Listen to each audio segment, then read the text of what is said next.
soon as it live. Great. Good morning and welcome to the Shenango County IDA Board regular meeting, January 15th. We'll go ahead and roll call ourselves in. Raymond here. Corey here. Paul's here. Woodford here. Burton here. Reading of the IDA mission statement is the mission of Shenango County IDA to advance the health, prosperity, and welfare of the county citizens by helping to retain, create, and attract business through appropriate investment and incentives. You should all have a copy of the minutes and had a chance to look through those the other day. So I need a motion to approve the minutes of December 18th regular meeting. So moved. By Pete, second by Stan. Any discussions, omissions, or corrections? Hearing none, we'll vote. Raymond, Corey abstains. Paul's aye. Woodford, I wasn't here. We still have a quorum, so Four. there's four. We'll be short if he abstains. Well, there's four, right? He abstained. Oh, you have You did. to, oh. That's okay. I mean, I could approve it based on reading. We can push it to It's fact. You've never required one? Some, it's not required. Okay. Some board members abstain, some don't because. Oh, really? Yeah, I was, And some board. I have a big feeling It's up on to that. you. It's your free feeling. Woodford, aye. Okay, they pass. Four. Good. Did Stan abstain? No, I did not. No. Financial report for December 31st. Okay, so page 5, the statement of financial position with the 3 bank accounts, we're a little over 900,000. Going down to accounts payable, that's all within 30 days.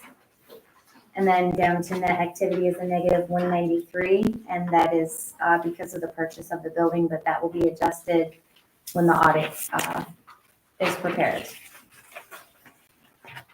And then page 6, the age receivables.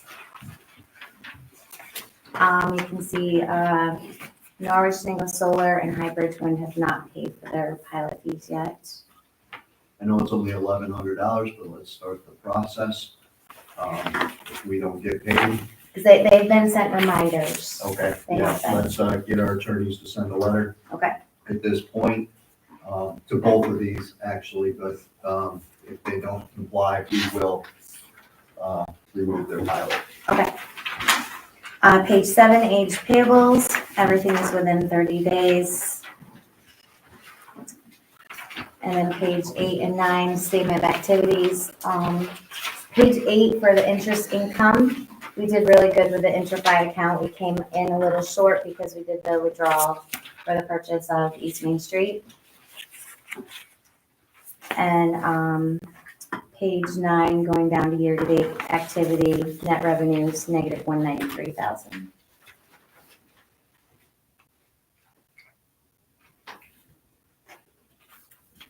That's all because of the unexpected purchase. Yes, but that will all get moved to assets, and that'll definitely change. Yep. Good, need a motion to accept the financials? Stan on first, need a second? Second. Raymond second, any discussion? Hearing none, we'll vote. Raymond, Corey, aye. Paul's aye. Woodford, Burton, aye. Motion to approve the bills and invoices, as you look down through there, the only thing that's kind of out of the ordinary, it's once a year, is where we pay GCC 5% of annual project fees. That's an annual thing. Yep, and I know on that, because Highbridge did not pay, I did not take the fee out of that. Okay, Because it's only if we get the, so we'll do a Annual makeup pilots. payment to Yes. them if we get paid. yes, yep, If and when. yes. Great. We'll talk about that, Tyler, we'll talk about that hybrid wind audit when we get to that here in the agenda as well. Sounds good. Need a motion to approve bills and invoices. so moved. Woodford first, Second. Raymond second. Any discussion, corrections? Hearing none, we'll vote. Raymond, Corey, aye. Paul's aye. Woodford, Burton, aye. Great. Pilot updates. Tyler's gonna run you guys through that, as you're gonna, I will give you take this chance again to say, it's been a pleasure to have Tyler here for the last several months. You're gonna find out when you get down to the High Bridge Wind update, as well as the IDA audit that we've been able to have here. So these pilots that have balled us up in the past, where we've had some audit issues, where we've had to go backwards and do some different things that have created legal fees for us, will be much more in front of us, but we've been very planful when it comes to this. So they'll walk you through where we are in each of these pilots. We're at different stages with each one of them. Then we'll segue to the executive update after that. Go ahead, Tyler. No action required today on any of these. We'll just do a quick little update on each of them. Norbit Solar Farms, we had passed the final resolution at the last IDA meeting. So that is in the process with closing documentation, going back and forth between the two attorneys. So we're just waiting on those to be finalized. The Principal Holding Group, we have a public hearing scheduled for Wednesday, January 29th at 6 o'clock. For that pilot, obviously that'll be the next step. Once we get through that process, we'll bring that back to the table. That's here, by the way. And then it'll be on site here, yes. Payne Solar, we had passed the final resolution that was a couple months ago. Relatively quiet. Attorneys just kind of going back and forth, figuring out the best process and getting documentation, closing docs, and all that jazz for that one as well. So relatively quiet this month on the pilot updates, but things are in motion. So, John? We're not gonna have internet here on the 29th.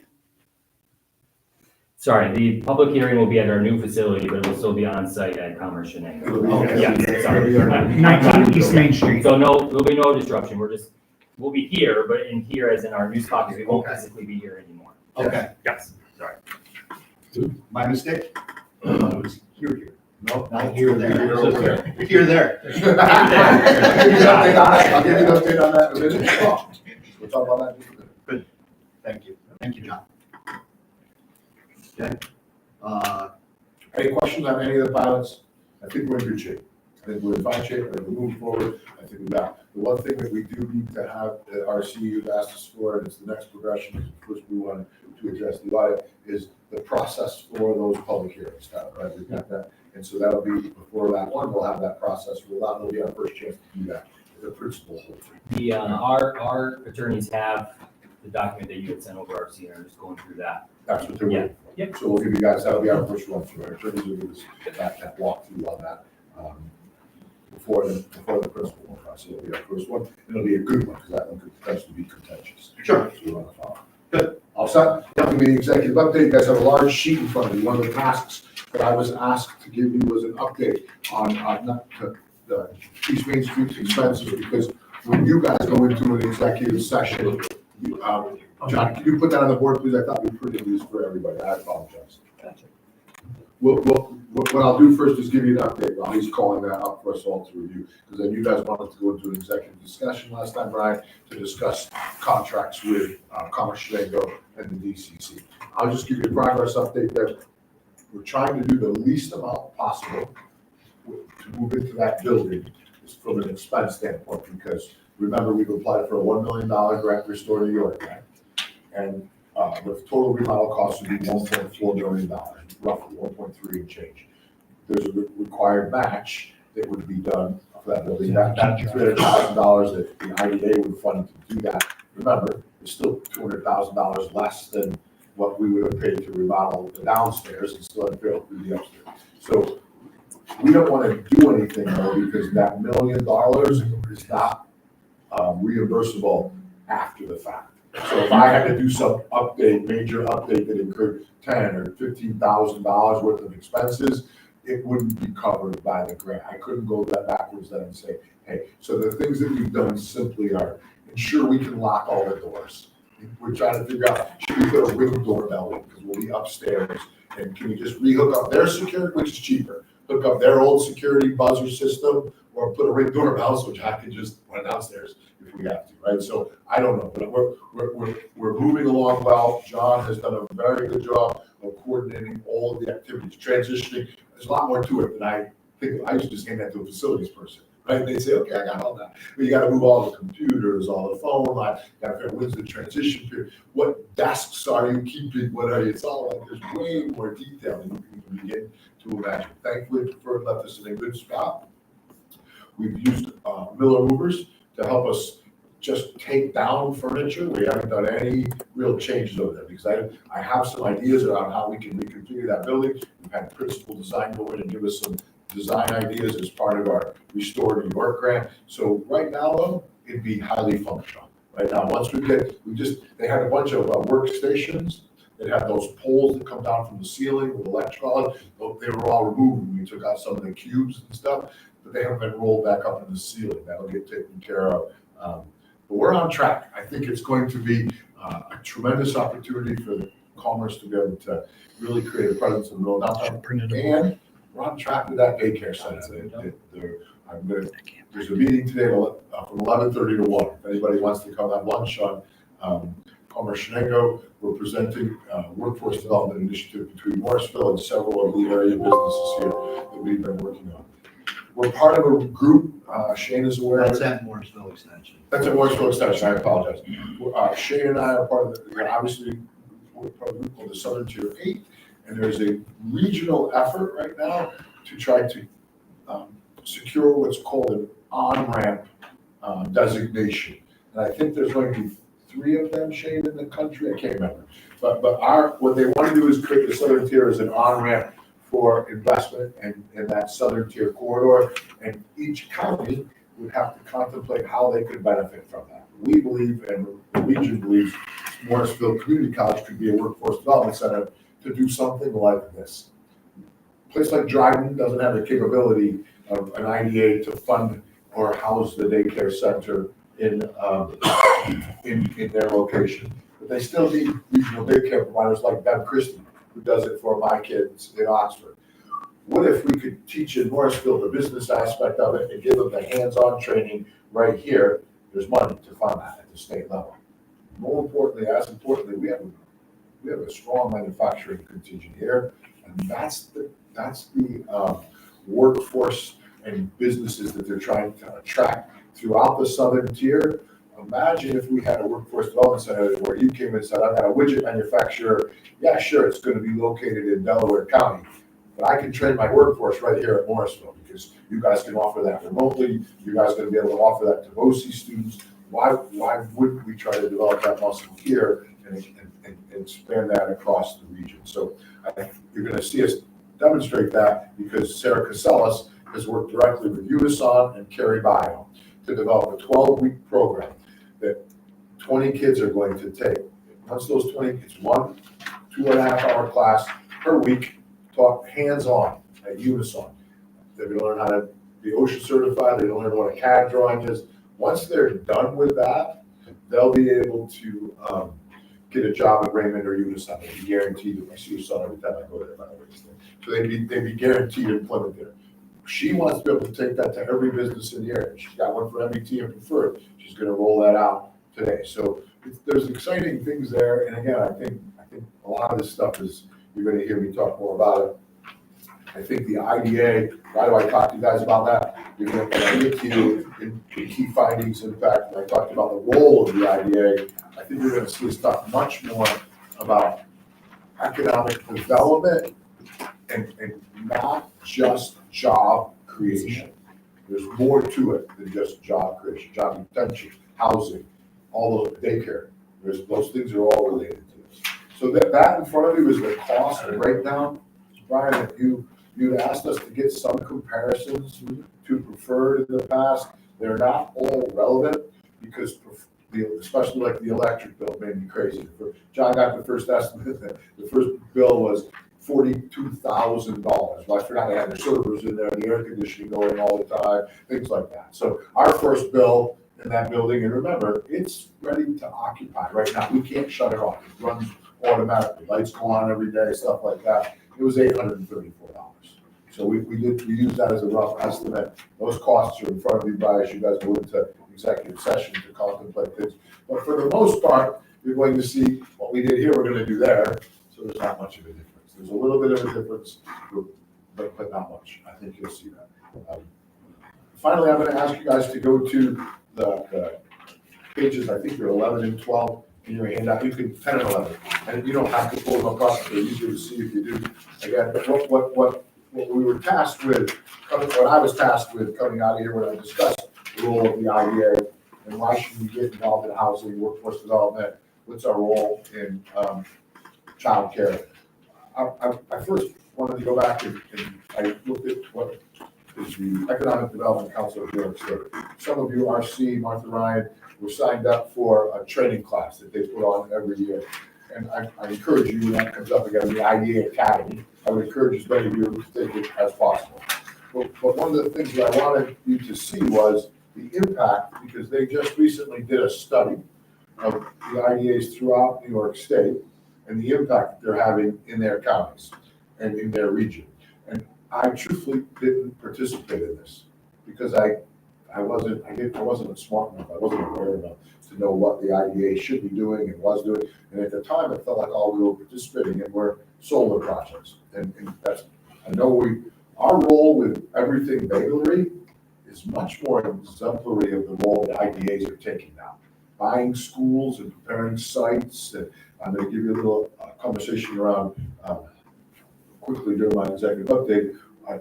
There's Woods Corners facility over there, Stan, and remember at one time, Brian, they wanted to give us that to the IDA, and we didn't know what to do with that. Well, we should have, and if I had hindsight, I would have said, give it to we didn't want to take it because we didn't want to maintain it.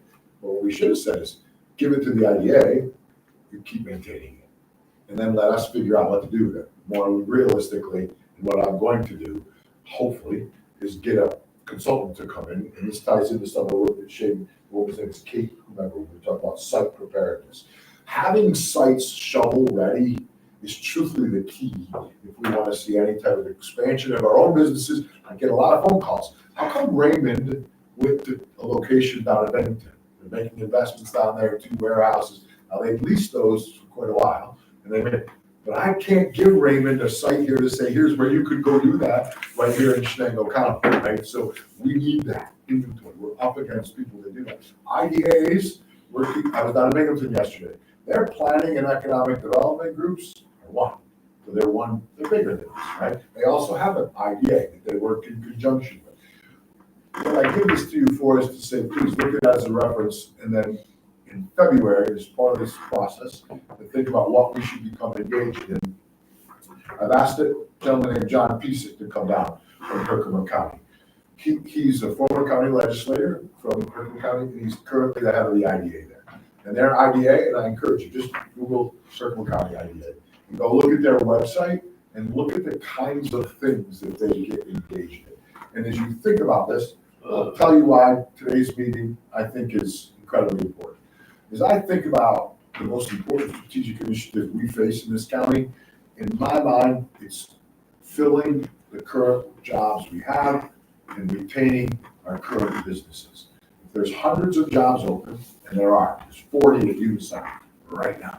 If we could fill those hundreds of jobs, what happens? There's a greater demand for housing. There's a greater demand for services and goods, right? So, and if you can get people to live here, well, then what happens? Well, then there's more of a need for the types of social things like retail-oriented coffee houses, the things you used to have in every little downtown, pizza shops that people could walk to, ice cream parlors on 80th Street. That comes from people living in your downtowns and living in your communities everywhere. I'm going to go to Smithville Flats tomorrow afternoon. They have a general store there. They worry about the transition of that general store. They want to make sure because what happens if you don't have a general store? How less people want to live there if you get now you get Dollar General there and change the texture of that community, right? So what's our role in that? And I want this guy to come and talk about it, and I want us to think more about it, because I believe the IDA is the place for that, and I believe in what you'll find in lots of places, the IDA and their local development corporation, the DCC, it's the same board, different bylaws. In Binghamton, Greater Binghamton, that's how it works. Lots of places they work together because you need all the levers to be able, and ultimately, what you want to be able to do is, again, I've told you guys, this workforce development, it's for the current businesses. If you have the current businesses and you can train people to Unison, you can attract the small widget manufacturer who wants to be a part of whatever's going on in the region. To do that, though, you got to be able to say, I've got these sites, and we have some sites already. The Cotton Mill, Woods Corners. You know what else we know how to do? Put a package together that says, if you as Mr. or Mrs. Developer come to Woods Corners, here are the incentives that are available for you. This is the things we can do at a county level, a municipality level, state level, an IDA level. Other people are doing these things. And Shane has got a woman that we're talking to, because we're trying to figure out how to get 5 sites that would be what we would call shovel ready. What would it take? Identify the 5 sites, on market, off market, so all this is related. But who drives that? Shane's gonna help with the infrastructure portions of that, but it's gonna take. I thought we could be part of the greater. I was down there yesterday, can't, their charter restricts them. So housing, the way it's being done right now, I sent Tyler and Eric Scribner an article. Watertown right now is out there, and they've started to initiate a process where if you are a landlord with an empty house, you have, or an owner of an empty house, a vacant building, and there's 6,000 of them in this county, according to California, 6,000 vacant housing units. You have to register those housing units with the government entity. I think it's there. I don't know if I know about it, with Watertown. And then you have to work with the IDA to get them filled. And if you can't, because you're not intending to, there's a fee to that. Because they don't want to have dilapidated house places like the Bluebird that continue to run down. I don't know that that's the answer. I'm simply saying, who's trying to find that answer out if this group, this organization doesn't. And I want you guys to see that other IDAs, industrial other agencies, economic development groups are doing that. We're counting IDAs. Start sale. Okay. We don't need to reinvent the wheel. Right. You know, so copying what other people are doing and fitting it to our regional dynamics and demographics, you know, most plans can be adjusted a little bit to fit those Scalable. things. So I would love to hear from other people, and I look at, especially Herkimer County, I look at Herkimer County, it's made up of a bunch of small towns, much like ours. Exactly right. You know, where they've suffered some devastating losses to industry and manufacturing. So I think hearing from them is a little different than hearing from Binghamton or Ithaca, where life, you know, Different dynamic, yeah. hugely different dynamic. dynamic. I think Herkimer County is more like us. And then, thank you. Then the other one, I agree with you. The other one I want us to talk to, and we're going to, Tyler and I are going there. I haven't talked to you yet, but I know Allison already has this relationship. There's a woman named Tammy Harris, used to work with her father over at ACO. She's the planner for Tyler, Planning director for Otsego County. Jody Zareski used to work here, head of the IDA over there. They just got a $750,000 grant for housing over there. You know what it's for? Housing regentrification, and it's for not just low-income people. It's up to 90% of the median. So it is it's moderate level income people, working class people could get $750,000. How they do that? I want to learn about that, right? So again, right after we hear from Jody Piesick, we'll have them come, or we'll come back afterwards and talk about because we do work well together. But I want to understand, like, what, just like you said, Brian, what are the levers we should all be pulling? I think Shane's going to talk about a grant tomorrow. Is that infrastructure grant? There's $1 million per county available right now to do infrastructure work that would lead to housing, or $500,000 that would lead to placemaking. Too simple. He'll do a better job of this, but it's a guaranteed grant if you have a plan, because she set aside 51 million, 51 counties. So what do we want to do with that? And I should have a playbook. So what we're trying to do right now is visitor economy, the strategic development, the strategic planning grant that we've applied for. What you want to be able to do is say, I can leverage that to do this that they said in the plan would really make a difference in Bainbridge, right? And if we do this $500,000 grant, we can check it off the list and move on to the next one, right? So that's what I want to talk about. I don't want to belabor it enough, because we do have to go to the executive session and we have another update. So I want you to know I took that path seriously, and we're using that. Thank you. Sounds good. Appreciate it. Tyler will transition to, we had some work to do, guys, around the IDA audit, and specifically, how do we improve that process and make sure that we improve our feedback. Brian, you were right, there was an article written by someone, I don't know if it was in the Only on Star, but it was picked up in the Central New York Journal. So this guy, John Pisak, and I talked to Merton County, he was well aware of it.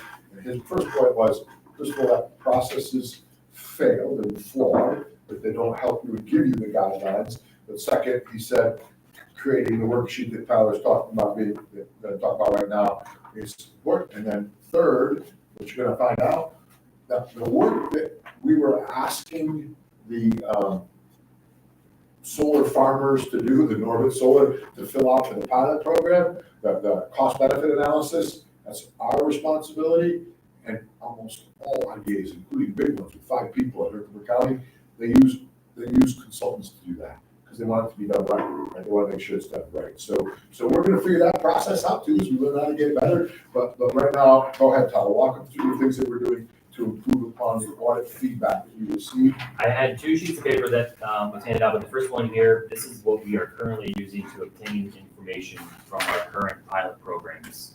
This was updated following this last audit, so it does have all the correct information in there. It's asking all the correct information, and the auditors were pleased with what we're asking for. So I just wanted to share this as an example, so you at least know what we're sending out to our current pilot programs, and then we are asking for the correct information. Where we were lacking was, once we get that information, are we tracking it against the application, and are we getting the correct and accurate information?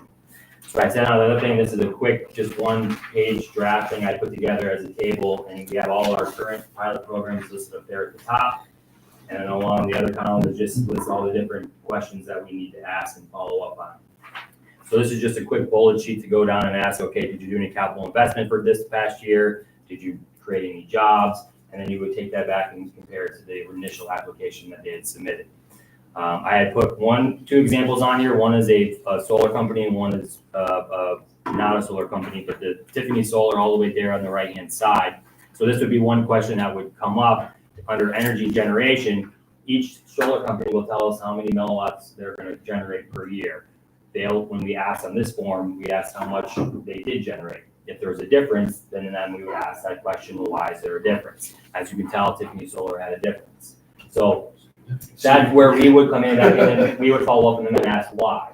And I think at the end of the day, what is just generating the paperwork and the documentation to have on hand for the next time the auditors come in, we can just present it and say, yes, we did ask, this is why, and X, Y, Z. So this is just, again, a quick punch list of different things I think that'll at least help this office just guide us, making sure we're asking the right questions and follow up on.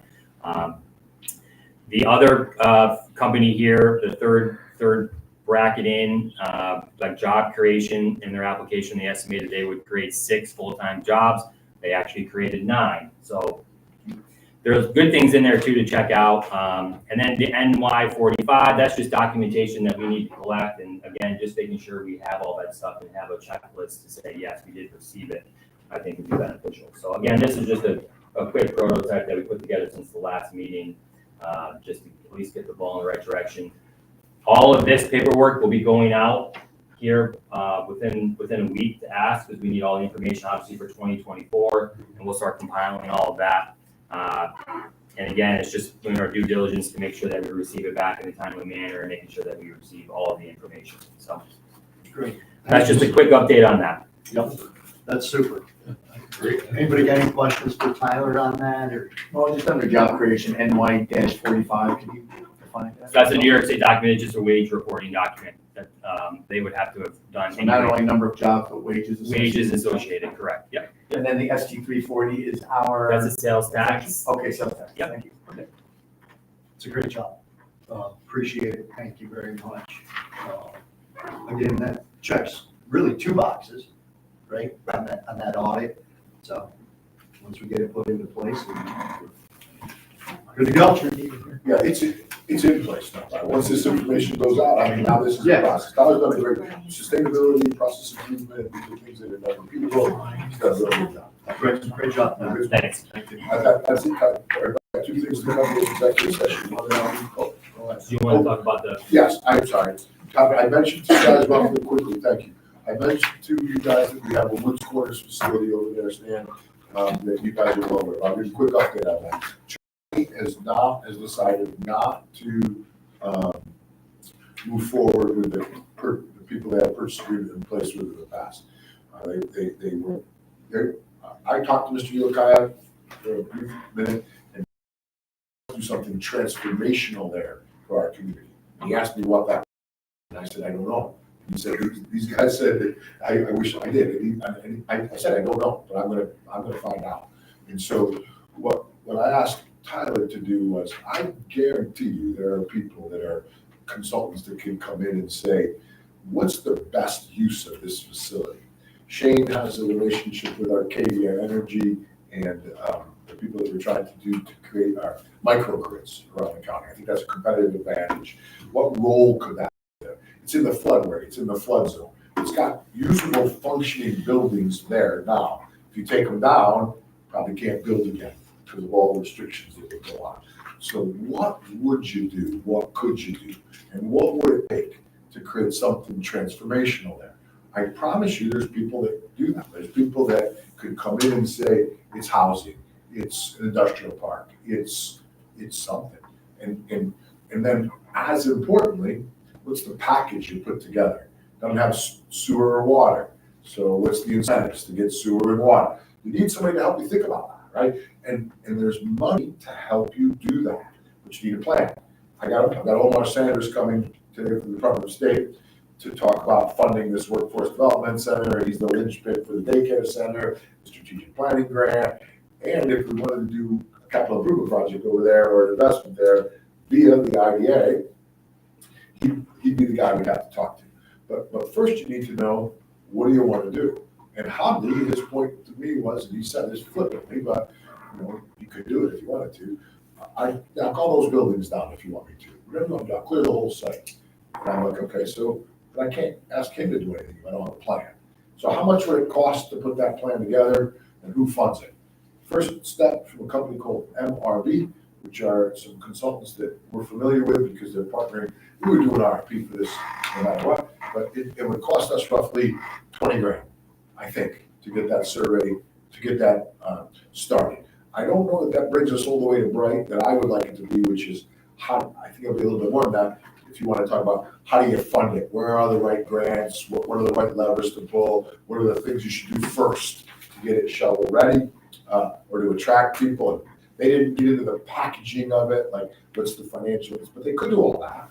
But I'm going to estimate ballpark 40 grand all in. How do we fund that? How do we pay for it? Who does it? I'm asking for input here. If we don't, I don't know what happens to that site. We wait for somebody like the last people to come in and say, let me introduce myself to every business you know in Shenango County, Sal, and see if they want to rent space from us. That's all they did.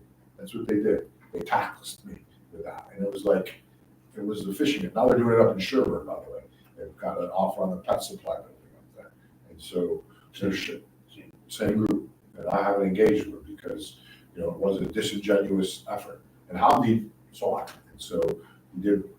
So I'm asking you guys, Brian, I think we should conduct the RFP. I've asked Tyler to help, work with Shane and Eric's going to pay anybody to do it. We could get an RFP out there and say, we have a site, we'd like to develop it. Here's the location, here's everything that's associated with it. How much would you charge us to help us understand what it would take to get this thing and how to get this thing attractive for development?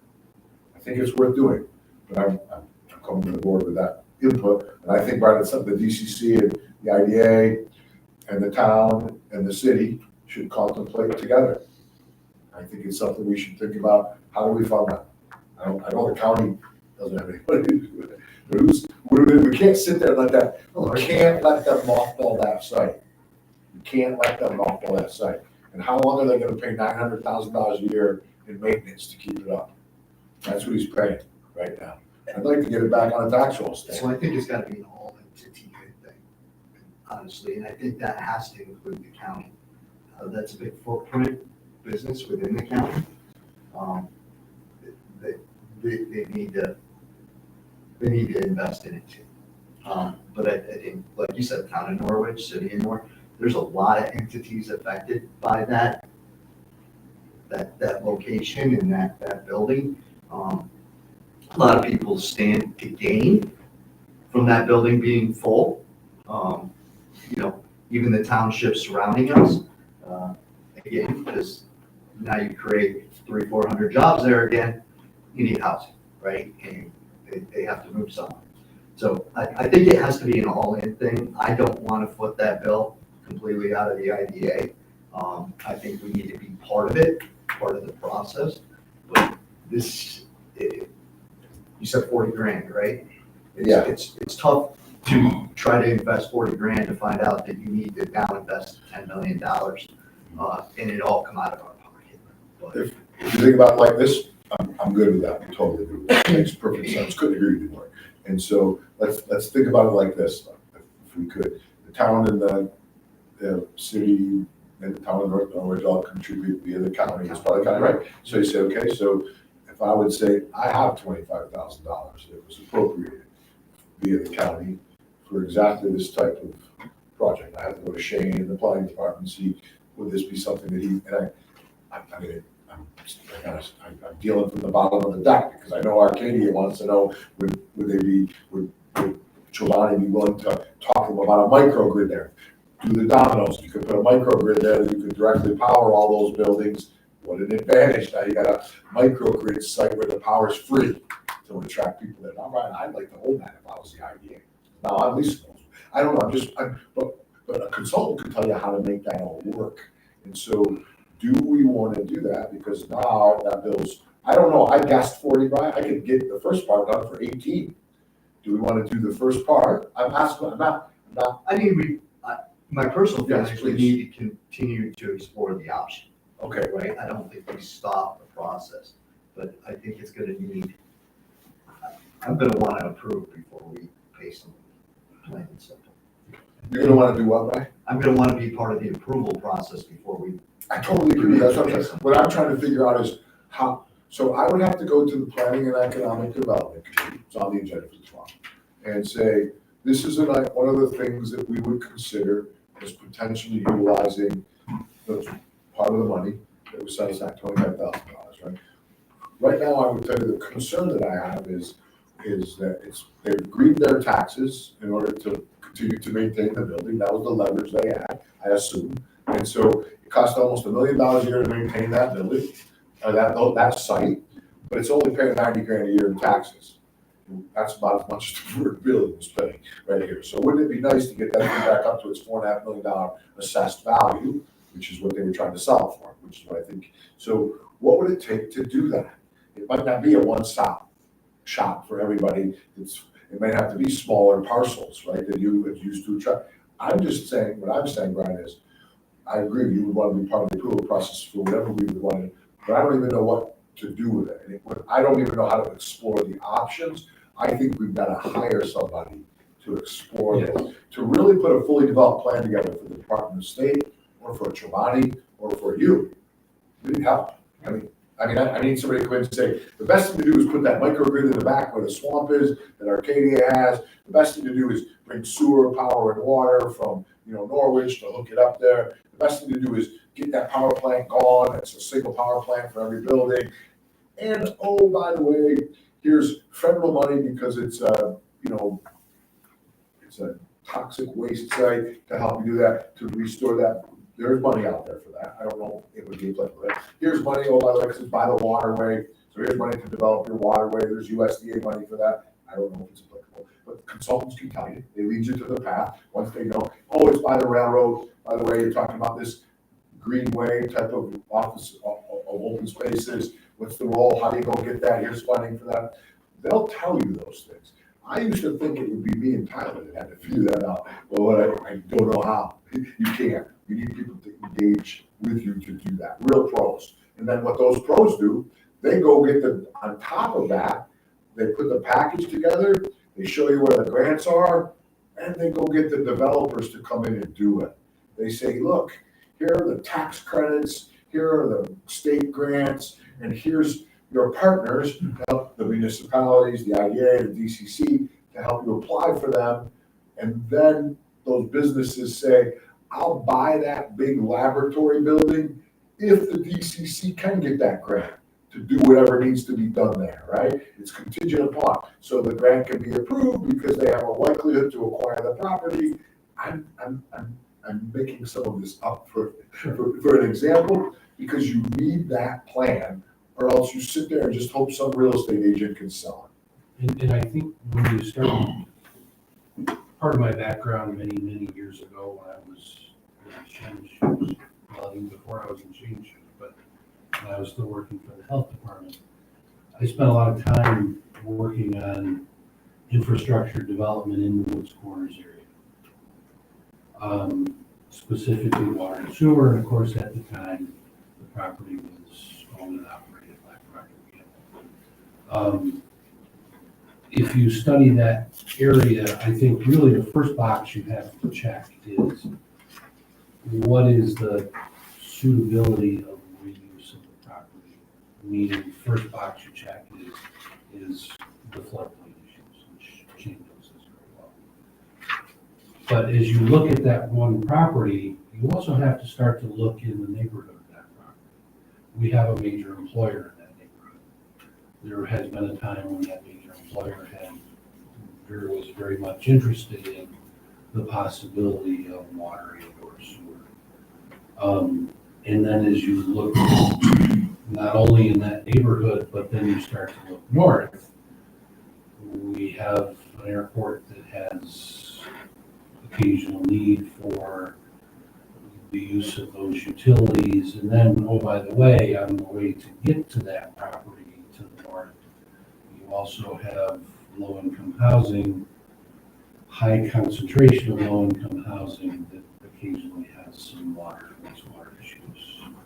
And so then you start to check job creation boxes, you're checking low-income housing boxes, and we actually had, I'm dating myself now, but this was back in Sherry Bullard's day, but we had a commitment of it was 7 figures, and I'm trying to think, it was U.S. economic, EDA money. And, but it was because of the multiple municipalities, et cetera, it was a very complicated project. But I think if you look in that area, you can't put an eye just on that one I project. totally agree, RC, because I'm gonna check a couple more for you, right? Because Shane, I think you're right on the airport, and then keep going. Where the developable property for executive housing, that was all one time gonna be scheduled for that. State View Manor up there where Dr. May's offices are. You got that whole road where he's got a lot sold by the country club. He's trying to put 5 houses up there on that property. That rehabilitation center that they have up there, that'd be a lot more attractive building if it had accessibility down that hill to water and sewer, right, RC? So it checks a lot of boxes, RC, right? So to me though, how do you do it? Like, what do you do? Like, and so I want to bring some, I'm telling you guys, I want to bring a consultant in to help us look at that area so that I can go to the Schumers of the world, their version of the Sherry Bowlers now and say, I need your help. This would be economically, and here's the truth of the matter. You've got a guy named Hamdi Lokaya who would help us. He'd use his leverage at that state level to say, we need to do something here, right? It's not just us asking for that. So I think it's worth it, Brian. I'm gonna pitch this to the Planning and Economic Development Committee that we spend a portion of that. What they're gonna say to me, is, how much? And I'm gonna come back to you and say, how much can the IDA put skin in the game? Because again, I think we should get this ball rolling. I need it. So first things first, need a price. Yes. Need a price. That's why I'm gonna do the RFP, get the consultants, figure out who would be the best. I'll come back. So that's all I wanna do first. I think that pricing needs to be kind of a 2-stage Phases. First, and again, Shane is much more current with this stuff than I am, but for my own edification, I guess the first thing I would want to know is it feasible for redevelopment? Really, because that's the first box we have to check. Yeah. And then move on from there once we say, yeah, there is some potential here, but you don't want to throw good dollars at it. No, so 2 paths, right? RC, first phase is what are the potential uses of this site, right? What can we do? And if it's nothing, we still have to have an answer. Then what? You can't just let it sit there, right? Because Giovanni won't. So then what? And if it can, then what, right? What are the next phases of that, right? And those two phases, I mean, those two paths could verge. I'm totally aligned. But they may not. I'm totally aligned. And so we won't do anything without planners in the room and Eric Scribners, and we're not. This is what, again, RC, I won't get help. I would love for you to be, we'll put people together. Once I get an RFP and we can review it, I don't want people, smart people to review those RFPs, not me. I want somebody that really knows what they're, so when they're looking at these things, say, yes, this is what we would need to do in order to do something with that site. Because doing nothing is not a solution. Right. And there are resources in that area that have the potential for repurpose, reuse down the road if all of a sudden there were pipe in the ground in the road, in the right of way. Because each of those have water facilities as well as wastewater facilities. It'd be an Obviously, interesting, Chobani's gone away, but, you know, there's still 3 wells on that property. I still remember where they are. I stood right next to all of them. yeah, Where are we with that water and sewer? I mean, I think 2 months ago, we talked about water and sewer, and Eric said he started the process and everything by since. well, you know, it's, Where are we at with it? The city is still deciding on what they want to do with that process. See, I think that's a lot of the problem. Everybody waits and says, no, we're still thinking about it. Nobody's taking the ball by one. yeah, that's why. Somehow we gotta get it started. If we don't get it started, and they keep on saying, oh, what if, or we're trying to. And part of that, Stan, is again, the projects like that can get very complicated because of, there's so many entities involved. But I think that you gotta start with a consultant, tell us what's going on. If you don't do that, Yeah, you're never gonna get anywhere. And there was a time, to be honest with you, Stan, there was a time many, many years ago where kind of picking a poke, I envisioned water and wastewater going right out to Woods Corners and then south to Holly's Corners. That's where it should be. And I wanted to keep going right to the East River Road. Well, that road is Because I'm water. gonna tell you guys, RC, right now, I swear to you guys right now, this is true. Grant Brightman and Rentals to Go on East River Road, they spent, this was a year ago now, $350,000 a year in Onondaga County to dump their wastewater because we don't have an appropriate filter here. They've offered to buy the filter and service the filter for $1 a year. That's how much they would charge the city, and then give all that revenue here. If they would put that filter on and create, right now they're storing it in a huge, that third barn they built over there, they have cows and it's got waste in it. So they can bring it all there and then truck it at one time. That's the fastest growing business in Shinnecock County. They can certainly use water. So where is that process? Where's the I don't know, Stan, that's one of those economic development things that I think the IDA's got to somehow drive, because to your point right now, guys, this is why I want to get a consultant, so I can go to the town of Norwich, the village of, or the town of North Norwich, the city of Norwich, and say, guys, if you want to grow, because growth is not going to come within the city of Norwich. No growth, because we're constrained. Floodways, zoning restriction, trying to get the US silicone over there. Businesses aren't going to expand within that. It's too difficult. It's going to be on the outskirts, and that's where building is going to come from, if you're going to do that, in my mind, right? So why not go to where you've already got those things in Woods Corners and Holly's Corners, Ross Corners? How do you extend that to where the growth will come from, right? The bus garage has got, Stan, they got issues over there. They're on water over there, they're washing buses over there, going into that. I mean, they got issues, man. So I don't want to, and I don't want to hear from Eric Larson tell me, well, I got a trailer park. Okay, we'll grandfather you in for this many years, but it's coming. That's what other municipalities do. They don't stick it to the current business owners and say you have to. They say you do eventually because we're coming, right? So you plan for it. But who's going to drive that, Stan? I need somebody to stand up, and I don't care. I'll get this consultant once we do it and get it and put it to the public. But otherwise, I think, again, I believe the IDA can help bring because we could bring everybody to the table here. The city of Norwich stands here.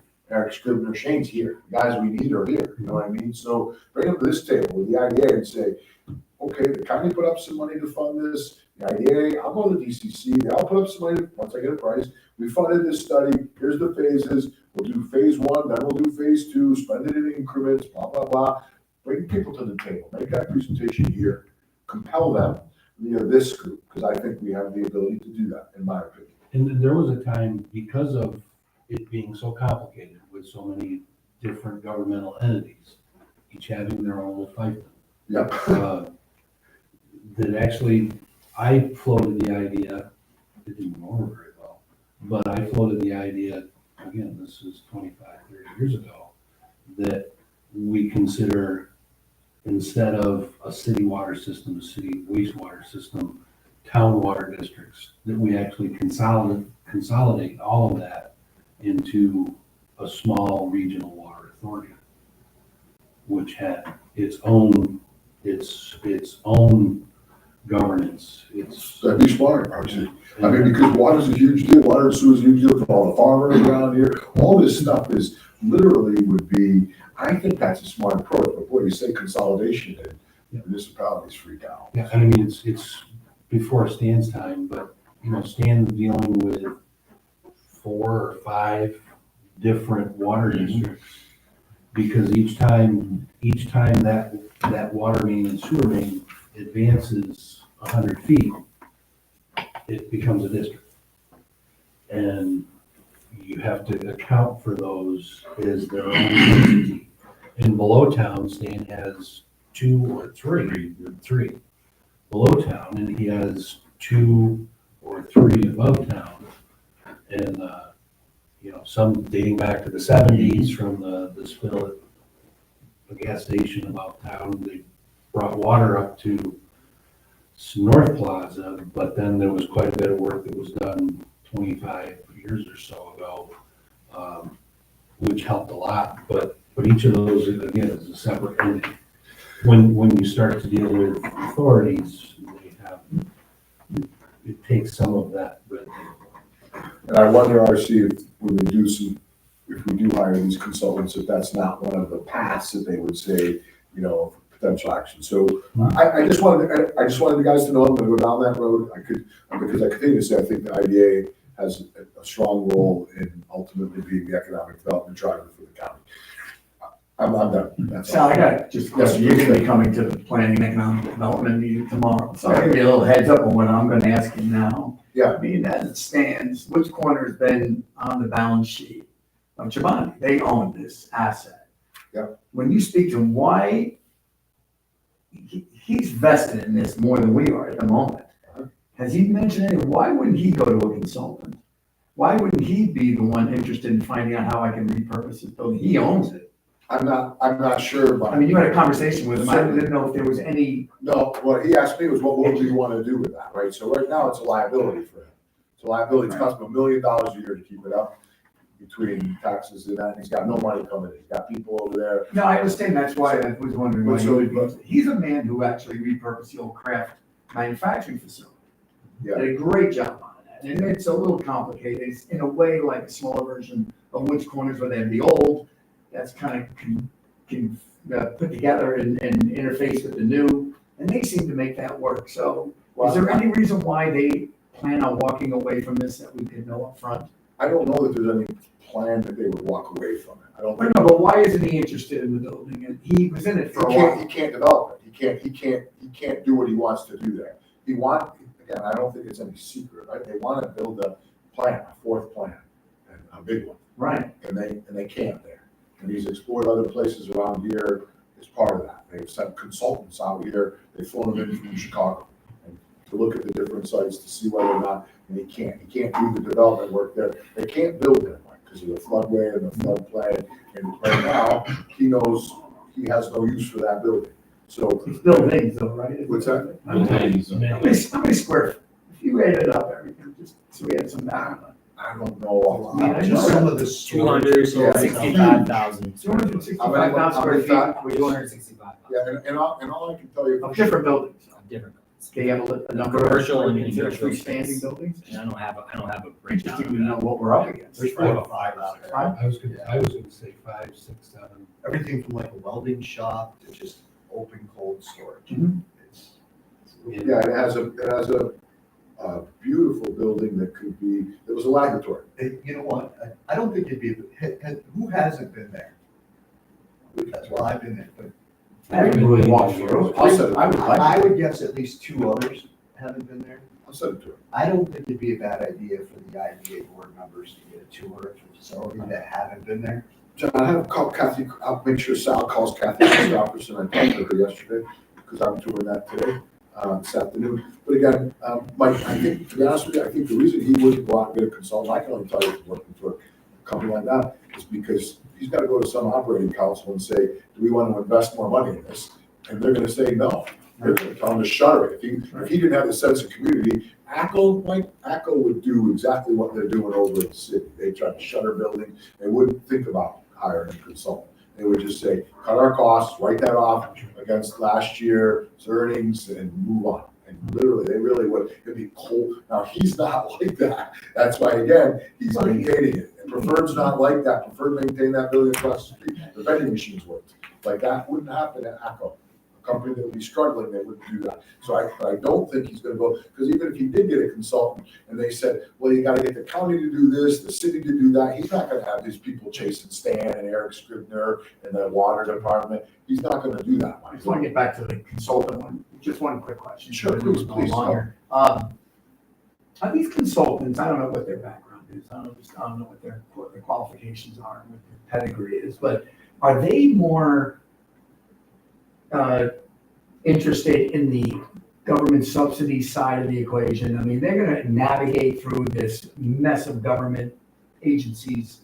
Is that really more of their function, or is it, here's what you do in a manufacturing sense, and here's how we repurpose this? You can hire them, I mean, what's their expertise, is what I'm asking? all of that, the whole continuum, Everything. everything continues. So we've actually hired a consultant to help us apply for a strategic planning grant in New York City, or New York State, very competitive. It was relatively inexpensive to complete that process, right? But we wanted to make sure we got it, so we hired a consultant. But what these people would do, Mike, and what we want them to do, what we're gonna, our visitor and county people, we wanna see, first of all, what could be done? What could be done? What's the potential? And then what needs to be true in order to make that happen? And then how would you fund it? And if you want them to, let's go pursue that funding. You could go all the way down through that process. We can do it tomorrow, that's fine. I don't want to get too far into the weeds, but I'm just saying that I'd just like to know what they focus on, what's their area of expertise, because it sounds like this is a colossal beast of a property with a lot of challenges, and it's gonna take government subsidies. I got a funny feeling that's gonna be the theme of this study. Can we really cheaply find out what floodplain restrictions there are? Take that right now. Yeah, Shane has it all. We've done. What are the actual Yeah, code but restrictions? Okay, what gets grandfathered, I mean, if you change, I mean, the buildings in their current sense, if you don't move the buildings, they're grandfathered in. But you still gotta pay flood insurance. right, But there's understood. only, I think there's only 2 buildings out of the 5 or 6 that are there that are not in the flood zone. That's my recollection. So, So if you do substantial improvements, if you do additions, you gotta bring that whatever, up to code. exactly. So you're almost better off, in this, my opinion, having them level it and then keep away from that flood zone to stay away from that. But you're gonna have to find a consultant, consultant do whatever you want. There's, that expertise in, worldwide, you put the tourism over here. They're gonna have specialties that you can decide what you want. It may not, realistically, you're gonna wanna do an environmental assessment on that property first, figure out where the floodplain is, where is there hazard spills. Because if you only have 5 acres that are really developable, that's gonna completely change which companies are gonna be there, and what type of facility you want it to be. You're only gonna do the environmental assessment first to see what property you have left. And that's kind of where I was getting at with that 2-stage, really check that box, is this feasible? Yeah. So then the question becomes for me after that, so let's just say, okay, only those 2 buildings, and Shane says, well, then we should knock them all down and only potentially develop. Or are each of those buildings individually developable as they stand? I don't know. That was what the current people that bought it were contemplating. Imagine it as an industrial park. Whenever somebody comes in, and I don't know if that's viable or not, I don't have any idea. But what I'm trying to figure out is exactly what you guys are asking Yeah, about. what level of change to the building means that you've got to come up to code? In some cases, anything. Right. Once you touch it. Yeah, so, and, you know, nobody's gonna move into that building and not do something. So again, my whole question was back to, what do you do? To stay here, you don't want that thing to crumble into ruins, right? Because that's what the potential is, leading into town, and you don't want that. So I think the tour is gonna be a little bit of importance, because you can see, Hamdi did a really nice job of developing a specific portion of that building, without issues, without really running into any issues, inside. But I think you gotta see, I feel there's a ton of potential in the main building itself. And you can see from what it was to what Hamdi turned it into, and the potential of those spaces that were repurposed. But you gotta see it. I think you really gotta to envision it, you know. Big portion of the building looks like your high school science room. Okay. That's exactly right. The other portion of the building looks like a state-of-the-art office space. Cafeteria, just really upgraded and new and modern feeling. And then all the outbuildings that I was in are basically large barns. Basically what, Matt? Large barns, Yeah, big open space. yeah, which, Big open space. again, like I said, one was a welding shop, one felt like an auto mechanic shop. One was just flat out decent storage space, Storage. open storage. I can think of multiple businesses that have those needs already, that are Right, already here, that probably don't know those things exist, exactly. because you can't get back there, and you can't see it from the road, right? You have to have an appointment to go back there. You know, is there a space that, and just to throw them out there, because I know they do a lot of warehousing, is there a space that could benefit Golden Artist Colors for storage by just upgrading the exterior a little bit, or insulating the interior? But I think it'd be really beneficial if you all got to see it. But you're right, Pete, if it's gonna cost us $40,000 to find out that, well, you only got 5 usable acres, we just threw away $40,000. And that's everybody, every entity, right? So. Ryan, I got right up to that point, but I'm not, oh, wait. Green, pink, orange. To fit a site is going to this. So all of it, or just say, all of it. Yeah, it's all of it. This section here is not. So that's the main building up there, right? Or are those the outbuildings? There's outbuildings. Okay, so this is the road over here. So there's three, looking at this real quick, there's 3, 4, maybe 4 outbuildings that are not in a flood zone. And it's, 3 of those are the smaller outbuildings. I think, guys, Brian, I disagree with that final way you said it, we can, and that's okay. I think if we find out 40, if there's only 5 usable acres there, and I think it's even more important to have that answer, what do you do with it? Because then nobody's gonna do anything with it. That's what's happening now. It's been empty for 6 years. So to spend 40 grand, it's not to spend 40 grand, it's fun. But it doesn't cost me anything to say that it's usable the way it is. Oh, no, I get that, but again, but it's not being Nobody's sold. using it right now. It's nobody's using it. Who wants to use it right now? Right. But so my point is, how do you get people to use it then, Brian? Because somebody would tell you, what's happening now is nobody's using it. It's for sale for $1 million when it was originally for sale for $4 million, right? So nobody's using it now. So what do we, my point is how do we get somebody to do it? I think you happen to be right, Brian. As a matter of fact, I happen to think the best value is to keep it the way it is. What's that? What's that? Can I record? I think you're right. I think you're gonna find out the most viable thing is to use the buildings the way they are. How do we do that? And maybe it's put this solar grid there and have it be free power. That's what would get people to use it then. I don't know. That's the other side. So you got all these buildings, but then you have 86 acres of land. Yes. So what do we do? I think we need to keep moving forward and looking for it. We're gonna do an RFP. Tyler's gonna work with Shane and Eric Scribner to be able to sequence the phases, right? So we get what we want to come out of that RFP. We'll say, how much would it cost to do this in stages? I'd also like to get all entities involved at the table. I think that's important. When we get that, we will. Yeah. When we get that, we will. All right, need a motion to go into executive session to talk about contract negotiations and That's it. Yeah, they're both contract negotiations. So Corey second. Corey second, we'll vote. Corey. Hold on. Who's for that? Bert and I, and we do expect to take action when we come out of the executive session. Okay, I'll stay for the first one, Brian, which is the audit discussion. sounds good.